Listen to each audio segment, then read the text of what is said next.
let's talk about merging vets and players. An organization you form with Glaze, right? Jay Glazer. He's got a huge heart. Man, do I love that guy. He's got a huge head too.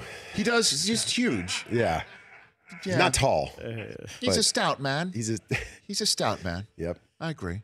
I don't want to say anything anymore. I'd love to see. I'd love to see his workout regimen to see how it dovetails with Mark Wahlberg's. He doesn't get up at 2:30. He's in the still morning. up at 2:30. At vetsandplayers.org, tell people what this is about and how they can get involved. Because it's awesome, Nate. So it was spawned. It's actually 3 years ago. Well, almost 3 years ago. Yep. It was after I'd been cut from the Hawks and I was trying to figure out what I was going to do next. And I thought about going back into the military. And Jay and I were having these similar conversations. Jay with a lot of professional athletes, and me with more veterans about. People reach out all the time, and a lot of them reach out to Jay about, hey, I'm done playing, I'm having trouble finding a purpose and feeling that same excitement about life as I had before. And veterans obviously, feel that way, and I think we're very aware of that as a country. The struggles with transitions. What next? What next? I mean, Tony Gonzalez came to MVP just last month, and he talked about, I think 17 years, obviously probably the greatest tight end that ever played the game, and.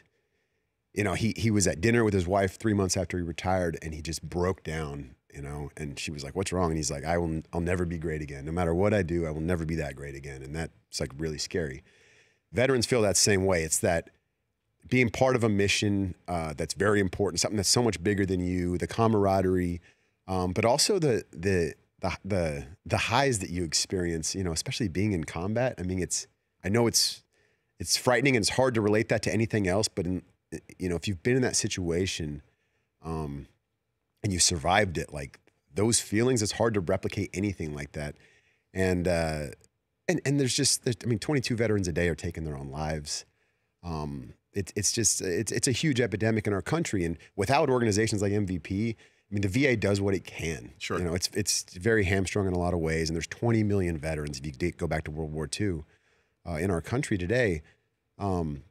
We need groups like this that bring all of us back together, and the thing about athletes and combat vets, granted, what we did on the field, battlefield, football field, whatever, it's so different, but the transition is very similar. That locker room is identical, I'll tell you that. And, just that camaraderie and needing that connection again to what you did before, but also, pushing that forward and finding the next challenge and just being a warrior moving forward with your life. That's why you, Nate Boyer, and Jay Glazer formed this, and you go to vetsandplayers.org, find out if there's one in your area, correct? Because there's focus groups, there's ways to get together, there's job summits and things of everything. that nature, right? So right now we're in Los Angeles, Vegas, and we just opened in Chicago, and because the NFL is on board now, which is huge. So we've got the NFL, the alumni associations and the player engagement that have made donations. We've had, Mike McCarthy Foundation cut us a big check. The Falcons are on board now. Like, we are growing, and we're going to be everywhere. Every NFL city's the goal, and we'll be there within a few years. Fantastic. It is fantastic. The Rich Eisen Show, weekdays at noon Eastern on Audience.